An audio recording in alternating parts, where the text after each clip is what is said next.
Hey everybody. Testing, testing, testing. One, two, three. I hope we're okay. Actually, you know what? Let's restart real quick. I'm gonna give it a few seconds.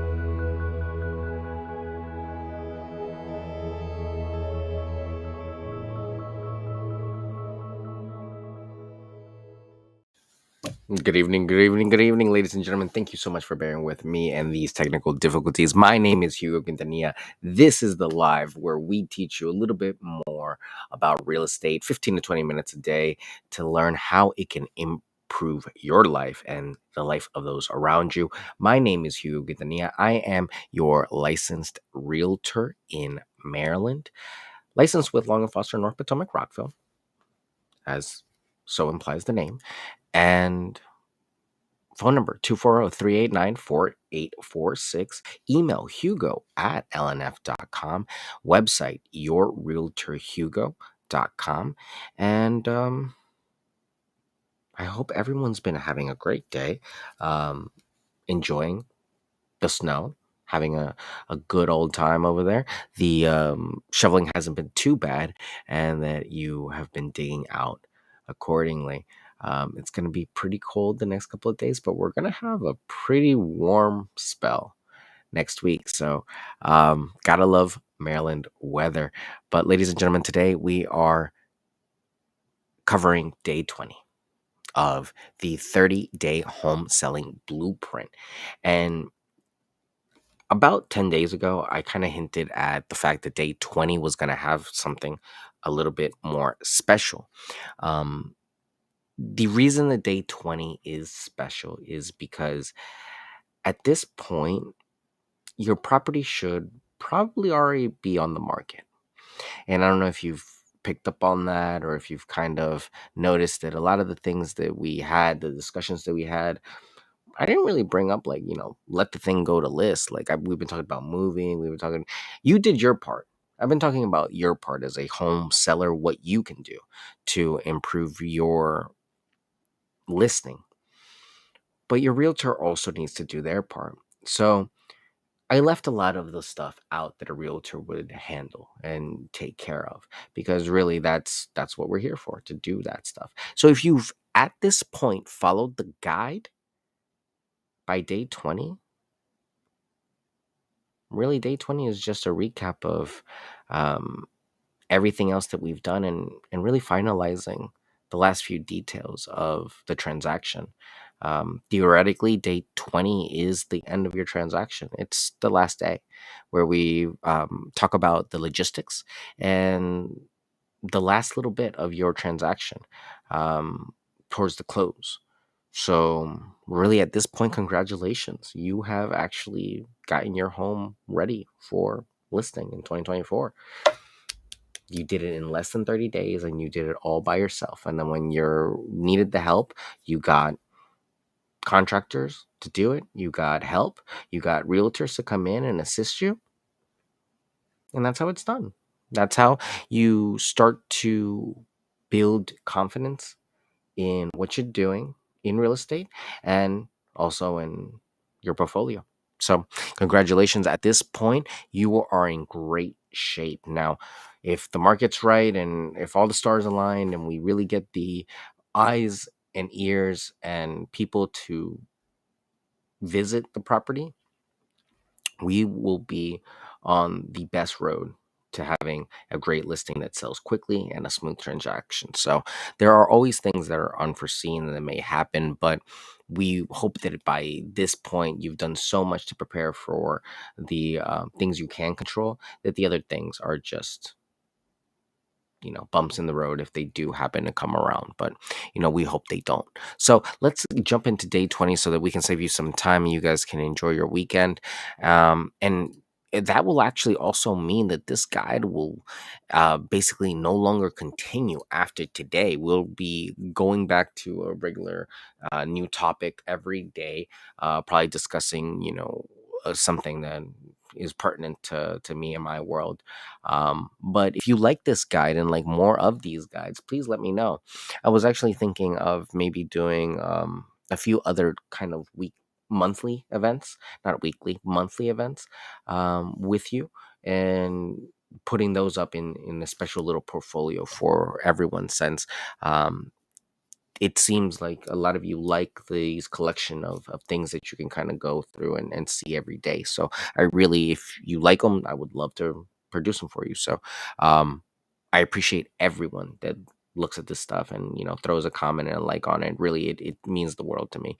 So let me not waste any more of your time. I'm sorry I'm rambling. Today's been such a hectic day. Again, thank you to everyone for the well wishes. I really do appreciate you. And yeah, 10 things. Number one, verify closing dates. Confirm the closing dates for the sale of your current home and the transfer of ownership to the new buyer. You gotta have that talk with your realtor. It's going to be in the contract, and that's just the best way to know when the closing dates are going to be, because they could actually change. So coordinate with them, because the clear to close, depending, well, on your side, you're going to know when everything's going to go and when everything's ready to sign. But the buyer really needs to be the one that brings the money to the table, and that's where things can get a little bit delayed. But if you're flexible and if your realtor knows what they're doing, then it shouldn't be an issue to get the transaction to close at this point. Coordinate with your realtor.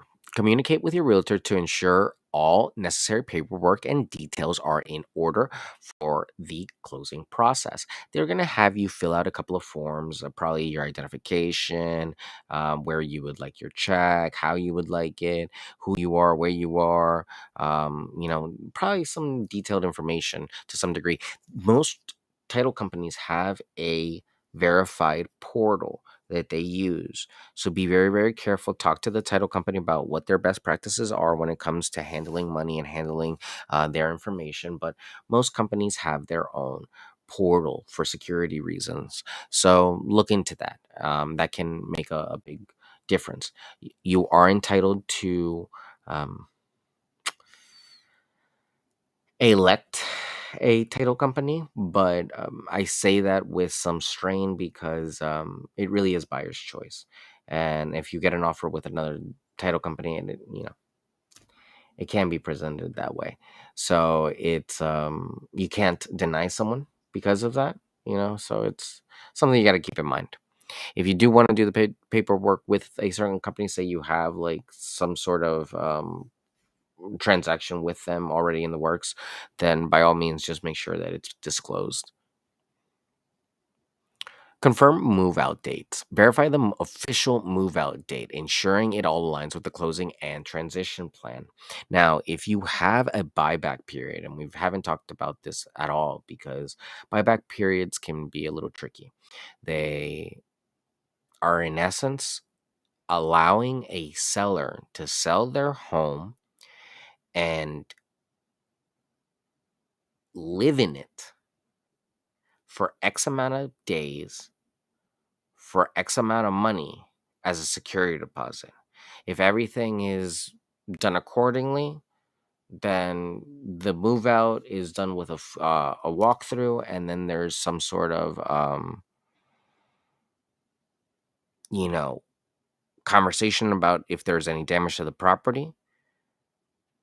But you see, it's, you're paying for a place where the seller is going to be living there for some time, and their stuff is going to be there. The concept behind, I know it sounds a little weird, but the concept behind it is that you're giving the seller ample time to achieve their own goal of home buying. So a lot of people need to sell their home first before they have enough money to secure their next property. And that's what that does. It allows for a 30 to 60-day period where the home seller can actually purchase their home. These home sellers that are now home buyers are very motivated to buy. So they will not be dilly dallying with that money.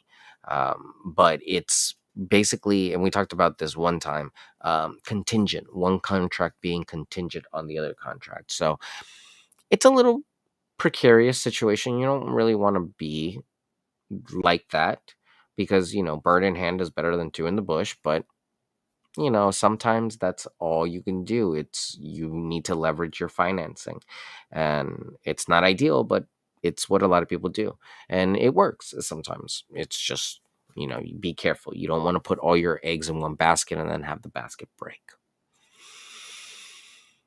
Schedule moving services. If using professional movers, confirm the scheduled moving dates and reiterate specific requirements for the move. Confirm everything and get it in writing if you can. Emails are great, but more than anything else, you need to have a documentation trail of what it is that happened with the moving company over time. Coordinate with utility companies. Notify utility companies of your move out date and arrange for disconnection services at your current home. You need to coordinate with the utility company to shut off those services, and remember to do it, because you don't want to be paying somebody else's water and electricity bill forever. Update address with the post office. Visit the post office or update your address online to ensure mail forwarding to your new address. This is actually super important. Make sure that you let all your primary, change of address forms, anybody that you need to really know about any important documents, let them know that your address has changed. And it's hard sometimes to remember, but yeah, you need to update all that information because you could miss some mail. And updating it with the post office can give them a forwarding address, so that is something. It can be sent to the post office and then forwarded to you. So, but if you don't do it, then it's not going to happen. Inform important clients. Notify important contacts such as banks, insurance providers, and subscription services about your upcoming move. Um, Again, telling all the big providers that you work with and vendors that you might work with that you are moving and that you want your stuff mailed somewhere else. Make sure that it's, if you're gonna make it your primary residence, that it's annotated that way. And if you're gonna apply for a homestead credit, if that's applicable in that county, in that city, then think about that as well, about applying to that as soon as possible. Prepare for a final walkthrough. Schedule a final walkthrough of your current home to ensure everything is in order and meets the buyer's expectations. The final walkthrough is usually a breeze. You just walk through the property, show them that nothing has changed since the last time they saw it, and it's basically off to the table. The walkthrough can be done the morning of or the day before, but it truly is the last time that the buyer has to kind of see the property before accepting it. Can you decline a walkthrough? Yes. Can you get out of your transaction with a walkthrough? Yes. But again, I hesitate to say all that because it takes a lot of litigation. It's not as easy as like getting out of a contract at a designated juncture. There are certain points, about 3 points, where you can safely, you know, exit off the transaction path. But if you don't protect yourself and don't safeguard those exits for yourself, you could really run into an issue where you're exposing yourself to buying a property that you don't want. And you got to be careful. You don't want to get into a situation where you're forced to buy something that you don't want. No one can be forced to do anything, but proving and fighting it, it's just going to be more money than it's worth. You're going to be better off just buying it and then selling it or doing something else with it, because it's just it's it's a hard pill to swallow sometimes.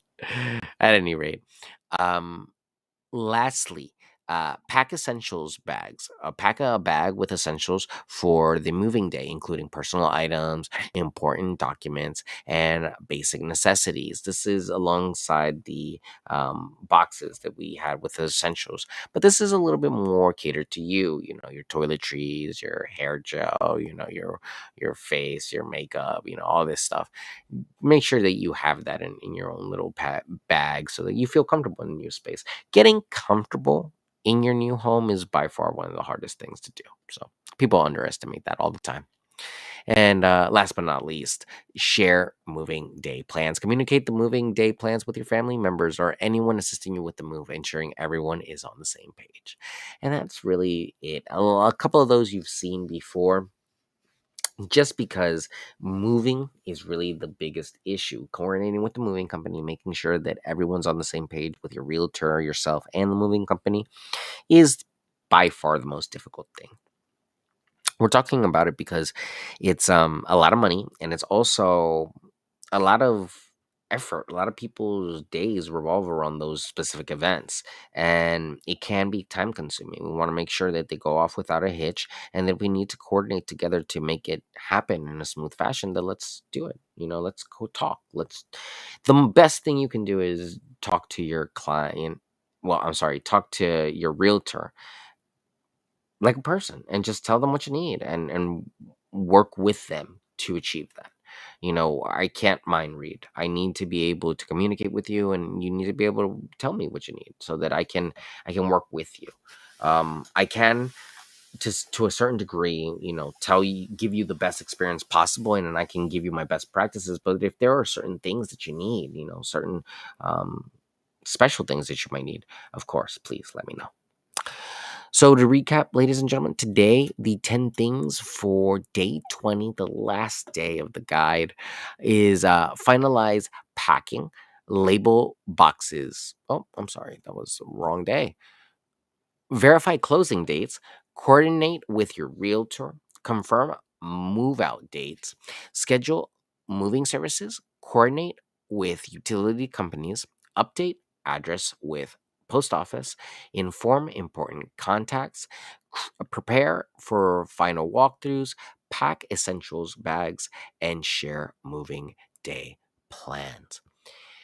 Ladies and gentlemen, if you weren't here in the beginning, that's actually it. The guide says it's 30 days, but by day 20, you're done. Your job is done, and the rest is in the realtor's hands. By day 20, I would theorize you could safely put it on the market and just wait. Wait, and then just get the word from the realtor and put in the confirmation with the movers. Now, this is why it's so important to coordinate movers, because you see, if at this point you're all ready to list the property and the property sits on the market, you still need to move. It doesn't change the fact that you need to move. So having the ability and the flexibility and having the conversations with the company beforehand to find out how soon notice you need to give, that can really help you too. So work with the moving company if you need some help. Otherwise, just be prepared to do the work and the heavy lifting, and calling some people in to help you out and assist you with some of the more large larger items that there might be, heavier items there might be as well. So as always, ladies and gentlemen, I am here to help you buy, sell, lease, or invest. So if you or anyone you know needs help in doing that here in Maryland, I would love to be of assistance. I specialize in Montgomery County, but I work in Montgomery County, Frederick, and Prince George's. If you have any questions, feel free and reach out. My best phone number is 240-389-4846. My email is hugo@lnf.com, and my website is yourrealtorhugo.com. As always, ladies and gentlemen, it is a pleasure to speak with you every day. I will be doing one live tomorrow for the top real estate news stories of the week. But apart from that, we're back on every day. So I will see you guys again tomorrow. Have a great night and be safe out there. It's pretty chilly. Bundle up, and I will see you all tomorrow. Thank you so much. Take care. Have a great evening.